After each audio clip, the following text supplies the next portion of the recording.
저는 오늘 여러분과 함께 지금은 성령의 시대다 이런 설교 제목으로 은혜의 말씀을 나누고자 합니다. 여러분, 우리가 세상은 올해를 2023년이라고도 하고 또 요즘 시대를 제4차 산업혁명 시대다 이렇게도 말합니다. 얼마 전까지만 해도 정보화 시대다 그랬는데 벌써 용어가 어느새 바뀌었어요. 하지만 어떻게 이 세상을 우리가 구분하든 간에 우리는 하나님을 믿는 성도이기 때문에 우리는 성경을 기준으로 생각을 해 봐야 됩니다. 우리가 이 시대를 성경의 관점에서 우리가 구분 짓는다면 우리가 살고 있는 시대는 성령의 시대예요. 성령의 시대. 이러한 시대 구분은 삼위일체 되시는 우리 하나님께서 그 가운데 어느 분이 이 시대를 주도하고 계시느냐에 따라서 시대가 구분 지어집니다. 여러분 잘 알다시피 우리 구약 시대는 창세기로부터 성부 하나님께서 주도하셨죠. 그 다음에 예수님께서 오신 신약 시대는 그의 아들이신 예수님께서 시대를 주도하셨어요. 그래서 구원 사역을 이렇게 펼치시다가 죄인들에게 고난을 받아 십자가에 달려 돌아가시고 사흘 만에 부활하셔서 지금은 하나님 우편에 계십니다. 그건 오늘날은 어떤 시대냐? 바로 우리 주님께서 약속하신 성령께서 오순절 날에 이 땅에 강림하신 이후 계속해서 우리 성도들과 교회를 보살피고 계시는 그야말로 성령의 시대라고 할 수 있습니다. 그럼 여러분, 지금은 성령께서 주도하신다 그랬죠? 그럼 그렇다고 해서 성부 하나님, 성령 하나님은 아무것도 안 하시냐? 뒷짐지고 계시느냐? 그건 아니에요. 주도를 성령께서 하신다는 거지, 사실은 배후에서 완벽하게 성령님을 도와서 성부 하나님과 성자 예수님이 협력해서 사역을 하고 계십니다. 참 신기해요. 지난번에 그랬죠? 삼위일체 되신 하나님은 삼위가 되시는데 절대로 나눌 수는 없다. 구분은 지을 수 있어요. 성부, 성자, 성령 구분을 지을 수 있지만 이렇게 나누거나 쪼갤 수는 없다. 그 이유가 있어요. 그건 뭐죠? 완벽하게 이 세 분은요 상호 내주하고 있어요. 내주. 쉽게 말해서 입주하고 계시다는 거예요. 예수님 속에 성부께서 입주하고 계세요. 성부 하나님 속에 예수님이 입주하고 계세요. 그래서 나눌 수가 없어. 입주하고 있어요. 그 예수님이 뭐라 했죠? 아버지와 나는 하나이니라. 그때 사람들은 어리둥절했어요. 이게 무슨 소리야? 뭘 하나야? 이해가 안 가는 거예요. 그런데 예수님의 말씀이 정확하세요. 아버지와 나는 하나다. 나를 본 자는 아버지를 보았거늘 어찌하여 아버지를 보이려 하느냐? 그러니까 그런 말씀을 할 수 있는 거예요. 너희는 내 안에 아버지가 거하시는 것을 알지 못하느냐? 이런 말씀이에요. 우리가 이걸 알아야 됩니다. 그래서 여러분, 이 성부 하나님, 성자 하나님, 성령 하나님은요, 지금 비록 성령께서 주도하고 계시지만 상호 내주, 상호 침투, 상호 협력 하에 완벽하게 지금 공동사역을 하고 계십니다. 그러나 우리는 이 시대에 대세를 읽을 줄 알아야 돼요. 지금은 성령의 시대예요. 성령께서 우리를 도와주시려고 우리 몸속에 내주하고 계시고 대기하고 계세요. 그럼 여러분, 우리가 누구랑 친해야 되죠? 성령님하고 친해야 돼요. 저도 인생을 살아온 걸 볼 때 후회스러운 일이 참 많아요. 그게 뭐죠? 내가 이 원리를, 이 지식을 왜 진작 좀 심각하게 알지 못했을까라는 후회감이 들 때가 있습니다. 알긴 알았죠. 근데 그거를 저도 사람들처럼 그것을 진지하게 받아들이지 못하고 건성으로 받아들인 적이 많았습니다. 그렇지, 그렇지. 건성으로 받아들이는 거예요. 그러니까 성령께서 진지하게 역사를 안 하신 거예요. 왜? 제가 그 원리를 건성으로 받아들였기 때문입니다. 여러분, 우리가 같이 읽은 성경 로마서 8장 26절을 보면 성령께서는 우리의 연약함을 도우시는데 우리를 위하여 말할 수 없는 탄식으로 기도하신다. 그랬어요. 여러분, 이 말씀 들어봤죠? 비록 오늘 이 설교에 주 인용 성경으로 거론되었지만 그런 말씀 들어본 적 있을 거예요. 성령께서 말할 수 없는 탄식으로 우리를 위해서 기도하신다. 근데 참 감사한 것은 성령께서 우리의 연약함을 아신다는 거예요. 우리의 연약함도 아시고 우리의 부족함도 아시고 그걸 아시는 거예요.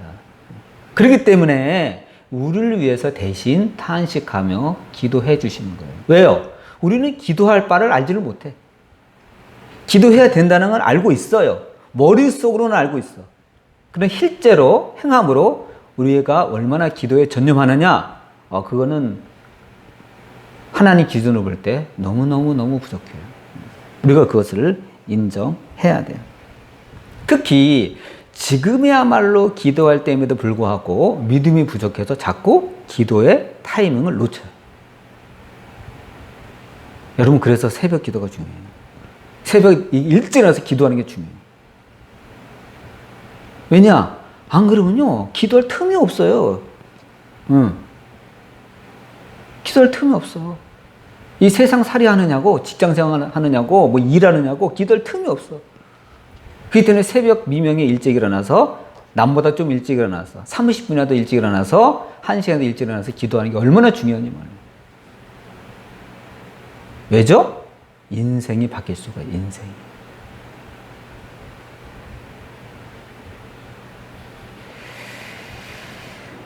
머릿속으로는 기도해야지, 그렇죠. 교회 와서, 맞아. 목사님 말씀이 맞아. 그래, 기도해야지. 근데 예배 끝나고 집에 가면 싹 까먹어. 왜죠? 망각의 은사가 있어. 우리 망각의 은사가 있어, 누구나. 배우지도 않았는데 망각의 은사가 있어. 그래서 기도의 타이밍을 자꾸 놓쳐버립니다. 기도 안 하고 무방비리 있는 거예요. 그럼 뭐 마귀의 밥이죠. 상황은 더욱더 악화되는 겁니다.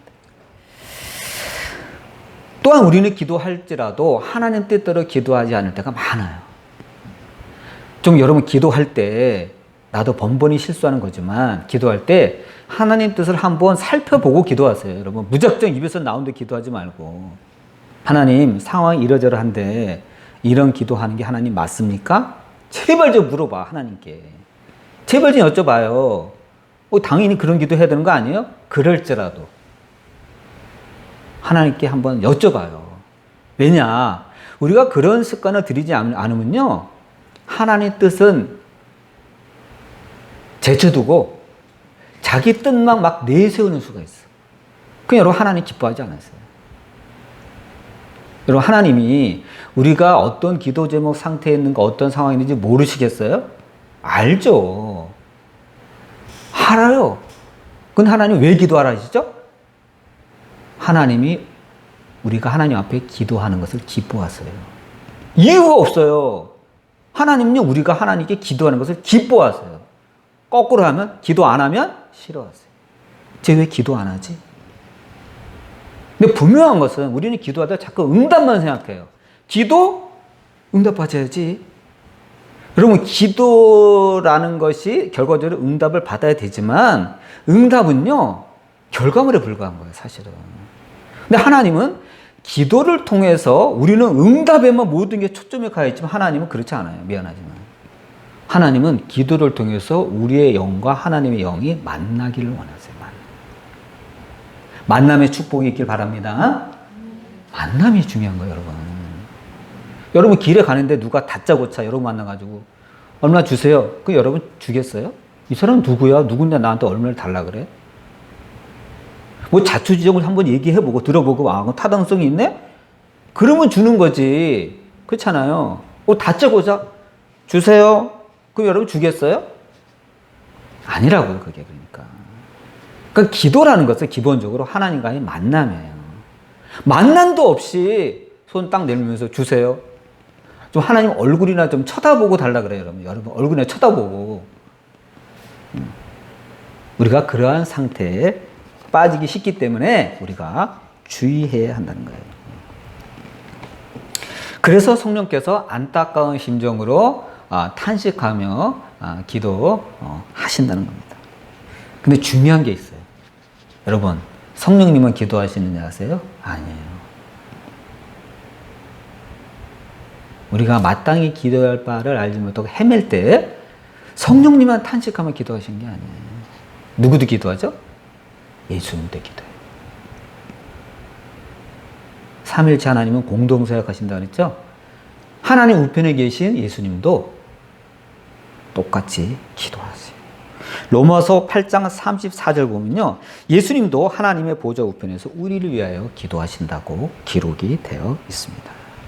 완벽하게 서로 상호, 내주, 침투, 협력하며 공동사역을 하고 계십니다. 그러면 여러분 성도들은 우리 기본적으로 영적인 복을 받은 사람이에요. 우리가 자꾸 기도해야 되고 놓치는데 대신 누가 기도하고 있죠? 성령께서 기도하고 있어요. 예수님이 기도하고 있어요. 그래서 엄청난 더 큰 피해를 봐야 됨에도 불구하고 우리가 그 고비를 넘기는 거예요. 여러분 생각해 보세요. 여러분의 많은 기도 제목 가운데 하나도 다 놓치지 않고 다 기도할 수 있어요? 불가능합니다. 여러분의 기도 제목이 한 10개가 돼요. 근데 빠짐없이 1부터 10번까지 다 기도하는 사람이 있어요? 불가능합니다. 왜 불가능하죠? 놓쳐요. 기도할 바를 알지 못해요. 1, 2, 3, 4번만 하고 5, 6, 7, 8, 9, 10번 놓쳐요.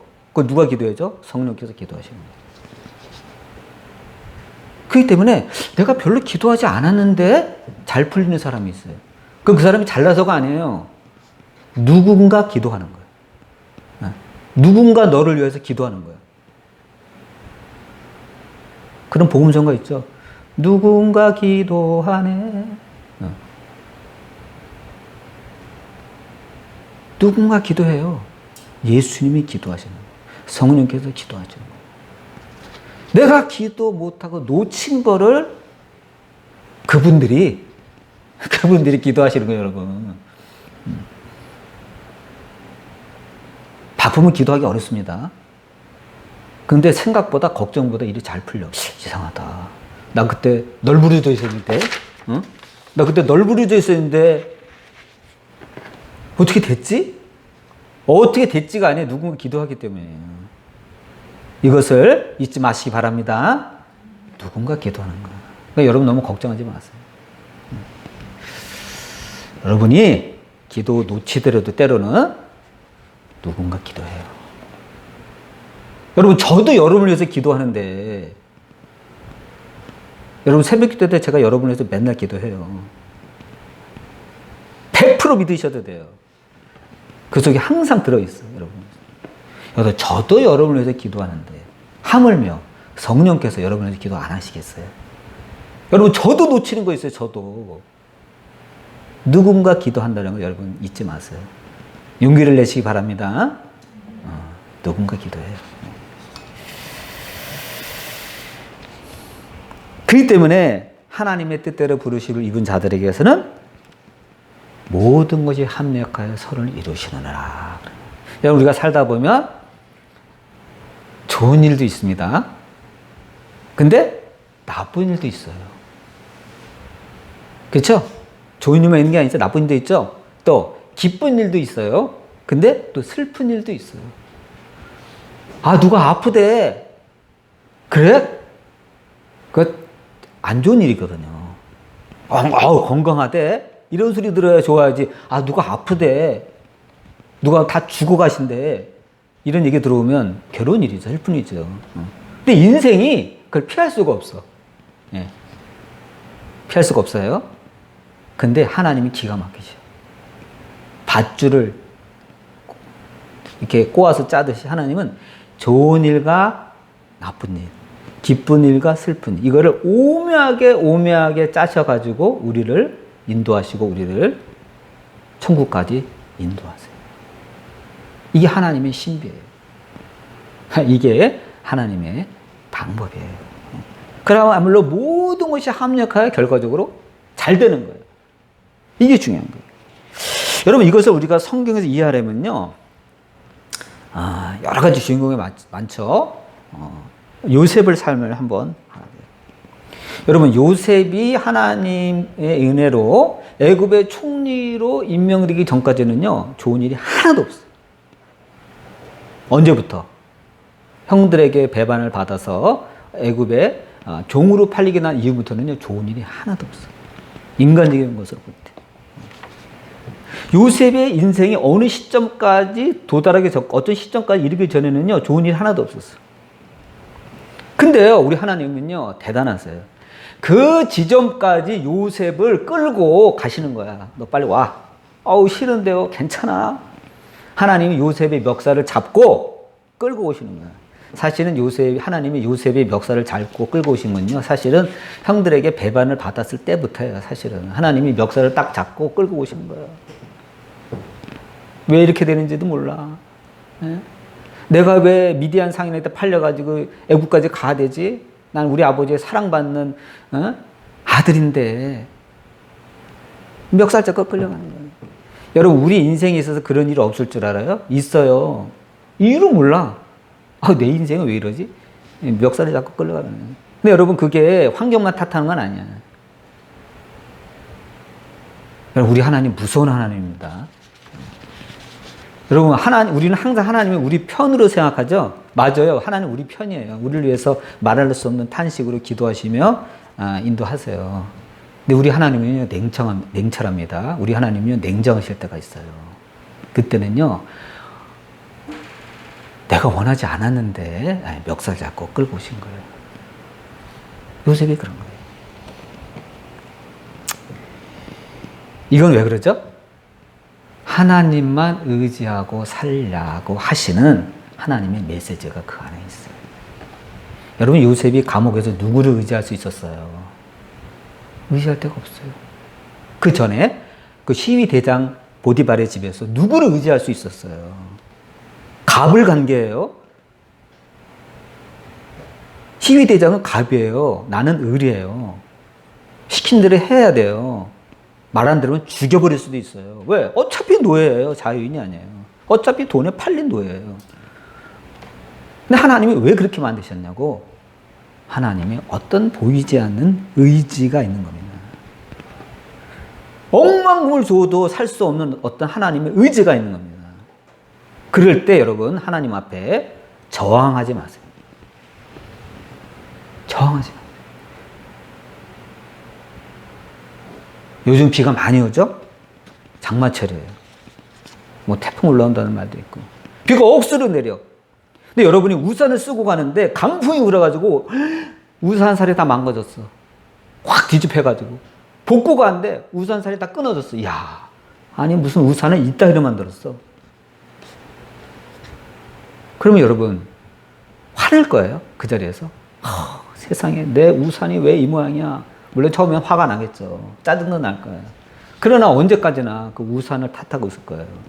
그냥 우산을 내팽개쳐 버려야 돼요. 그냥 비 맞고 가세요. 근데 여러분, 그게 하나님이 원하실 수도 있어요. 우산 의지하지 않고 그냥 비 맞고 가는 게, 하나님이 억수같이 비 내리는 것을 그냥 비 맞고 가는 게 하나님의 뜻일 수도 있어요. 그럼 요셉이 감옥에서 하나님이 왜 나를 감옥에 보내셨는데 맨날 울고 질질 짜고 한탄했다면 절대로 요셉은요, 애굽의 총리가 못했을 겁니다. 아주 의연했어요. 얼마나 거기서 자기 할 일을 했는지 거기서도 총무로 뽑혔어요. 야, 요셉은요, 확실히 하나님께 총무의 은사가 있었어요. 집에 있을 때부터 총무야. 야, 니네 형들 잘 감시해? 알았습니다, 아버지. 물론 좋은 역할은 아니에요. 그러니까 형들이 싫어했어요. 야, 저 자식 또 총무 노릇하는구나. 저 자식 또 우리 감시하라고 그러는구나. 이상해요. 천성이 총무야. 집에서도 총무였어요. 근데 보디발의 집에 왔더니 거기서도 총무일을 잘하네? 이제 감옥에 가서도 거기도 총무일을 잘하네? 그냥 간수장이 요셉에게 총무일을 맡긴 거예요. 야, 너는 총무 체질이다. 어쩜 이렇게 살을 잘해? 어쩜 이렇게 사무 정리를 잘하니? 야, 장부 보니까 깨끗하네. 너무 잘해. 죄인이 누가 들어왔다, 누가 나가고, 뭐, 부식이 얼마가 들어왔는데, 얼마가 나가고, 뭐, 돈이 얼마가 되는데, 얼마가, 야, 너무 정리 잘한다. 여러분, 비바람이 몰아치고, 강풍이 불고, 태풍이 불어도 우리 할 일은 우리가 해야 돼요.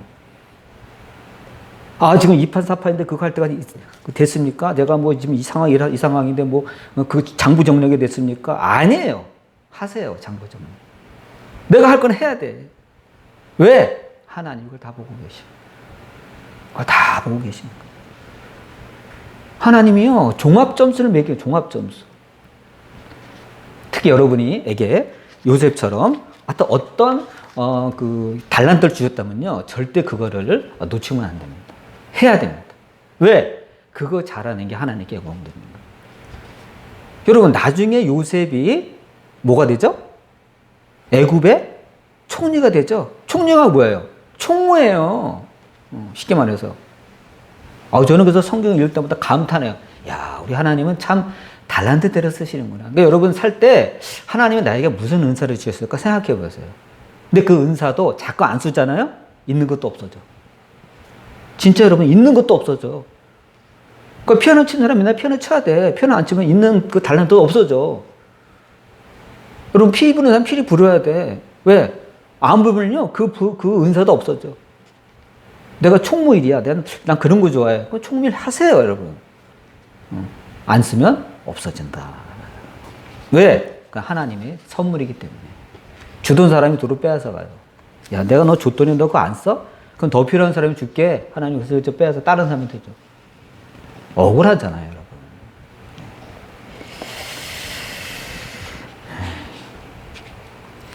여러분, 그 요셉을 생각해 보세요.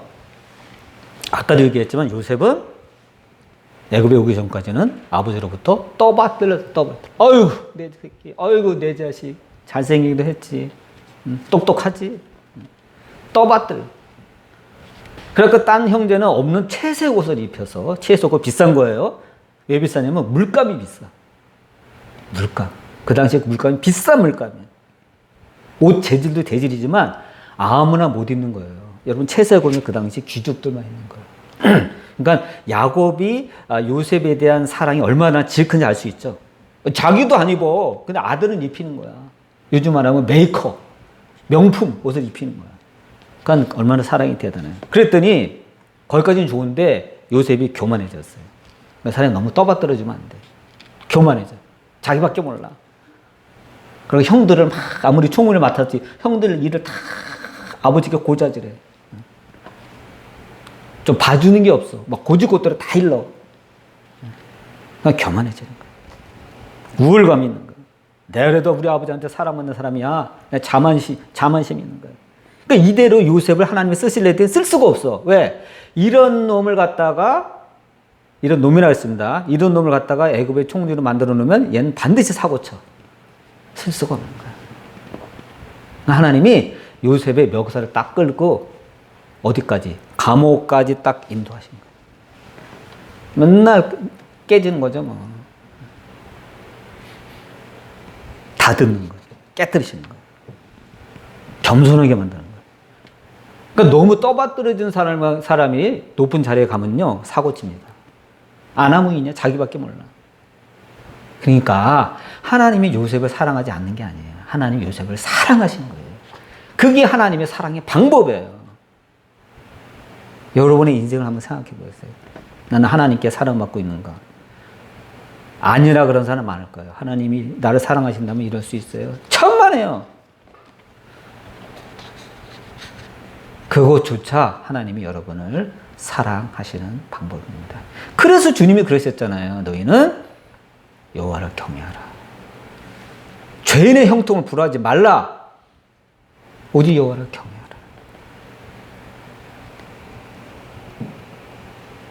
여러분, 한국 사람들은요, 성공하려는 의식이 강해요.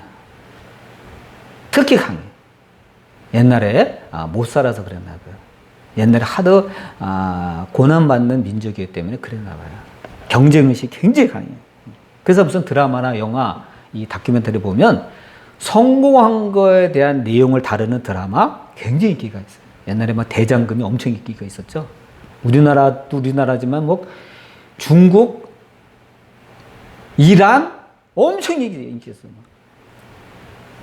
뭐 옛날 이란에서는 대장금 틀어놓으면 택시가 안 다녀. 전부 그거 보고 있어. 시청률이요, 여러분 놀라지 마세요. 90%가 넘었어요.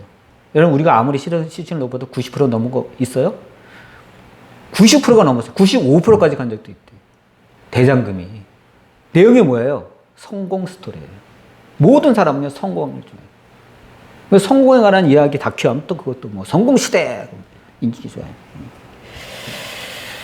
그런 걸 만들면 아주 시청률이 대박이 날 가능성이 굉장히 큽니다.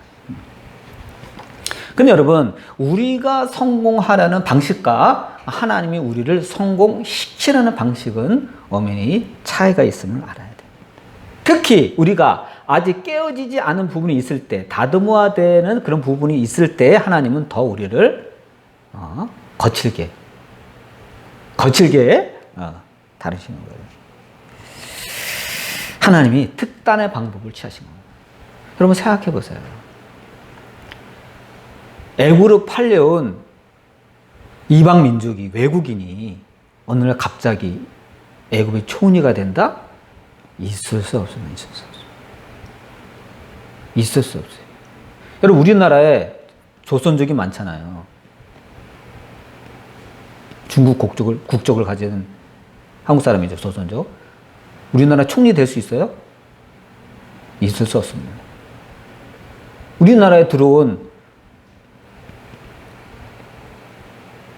이주 노동자가 어떻게 보면 요셉은 이주 노동자예요. 베트남 사람이 갑자기 우리나라 총리 될 수 있어요? 태국 사람이 우리나라 총리 될 수 있어요? 없어요. 있을 수 없어요. 여러분 생각해보면 쉬운 거예요. 그런데 요셉은요 총리가 됐어요. 그러니까 정상적인 방법으로는 안 되는 거예요. 특단의 방법이 있는 거예요. 그래서 감옥까지 보낸 거예요. 거기서 누굴 만납니까? 정치범들을 만난 거예요. 거기서 술 맡은 관원장, 떡 맡은 관원장, 바로 왕의 최측근자들을 만난 거예요. 거기서 꿈을 해석해주고 해몽해주면서 먼저 그 사면을 받아 나간 오해가 풀린 술 맡은 관원장이 2년 후에 그것도 바로 왕이 상상하지 못한 꿈을 꿔가지고 뭐 범인 가운데 있을 때 뭐 전전긍긍하는 거. 어떡하나. 내가 비서실장인데 이 왕이 이렇게 고민은 어떡하냐. 그 친구 때문에 내가 오해가 풀렸지 하고 끌어낸 거예요.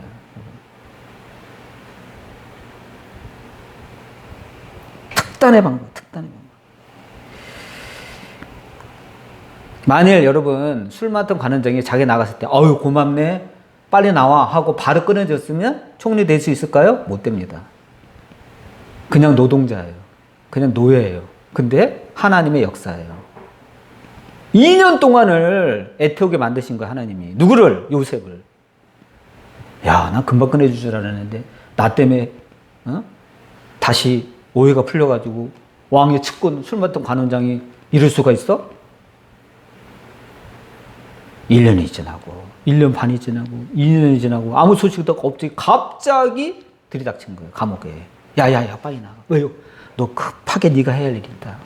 왜요? 바로 왕이 흉악한 꿈을 꿨는데 알아 누웠어. 지금 몸져 누웠어. 애굽의 박사들 다 모았는데 안 돼 해석이. 이런 일이 벌어지는 겁니다. 여러분 내가 생각하는 시간표대로 우리의 삶이 열리지 않는다고 낙심해서는 안 돼요. 여러분 감옥에서 빠져나오는 것도요. 제가 성경을 보니까 순서가 있더라고. 누가 먼저 나가야 되죠? 죽었다 깨어나도 술 맡은 관원장이 먼저 나가야 돼. 걔가 나가야 돼. 걔가 나가야 내가 나가는 거야. 인생에 여러분 순서가 있어. 보니까 급하다고 감옥에서 빨리 나올 수 있는 게 아니에요. 술 맡은 관원장이 먼저 나가야 돼. 내 힘으로 못하는 게 많아요. 죽었다 깨어나도 내 힘으로 못 나가. 그럼 뭐죠? 누가 꺼내줘야 돼요. 요셉을 누가 꺼내줬어요? 술 맡은 가난쟁이 꺼내줬잖아요. 여러분 주변에 있는 사람들 잘하세요. 누가 나를 꺼내줄 줄 몰라. 잘했잖아요. 술 맡은 가난쟁이한테. 누가 날 꺼내줄 줄 몰라.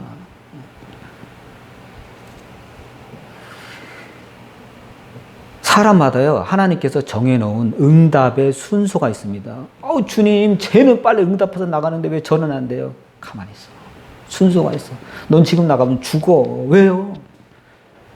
여러분, 병아리가, 양계장 가면 병아리 있죠? 부화장 있죠? 근데 병아리가 부화돼서 이렇게 꼭꼭꼭 쪄가지고 알을 깨고 나오려면요, 온도가 37.5도가 돼야 된대요. 그래서 정밀하게 맞춰요. 37.5도. 플러스 마이너스 이렇게 쫙 맞춰요. 그런데 얘가 급해. 마음이 급해. 막 답답해. 막 속에서 부딪 쪄가 먼저 나오면 어떻게 되죠? 때가 안 됐는데 걔 죽어요. 병확해서 나와요. 온도도 맞아야 되지만 날짜가 돼야 돼. 언제요? 평균 20일이 돼야 돼. 20일. 빨라야 19일, 뒤로 좀 늦게 나오는 놈은 21일이야. 이게 날짜가 있어요. 하루 이틀 앞뒤로 텀이 있어요. 근데 급하다고 막 죽을 힘인데 힘도 없는 놈이, 아직 몸이 완성도 안 된 놈이 막 쪼어서 나가면 어떻게 되죠? 죽습니다. 병신이 돼요. 장애자가 나와요. 너무 늦게 나오도 그래. 그러니까 하나님의 때가 있는 거예요. 여러분. 순서가 있는 거야. 그걸 알아야 돼요. 하나님이 가장 좋을 때 저와 여러분을 인도하시는 겁니다. 그러니까 여러분, 육신의 눈으로 보지 말고 자꾸 영의 눈으로 나의 형편과 나의 현실을 바라보세요. 하나님을 생각하세요. 그 순서를 정해주시는 누구죠? 성령님이에요. 여러분과 내 안에 있는 성령님이에요. 이것을 믿으시기 바랍니다. 기도하시겠습니다.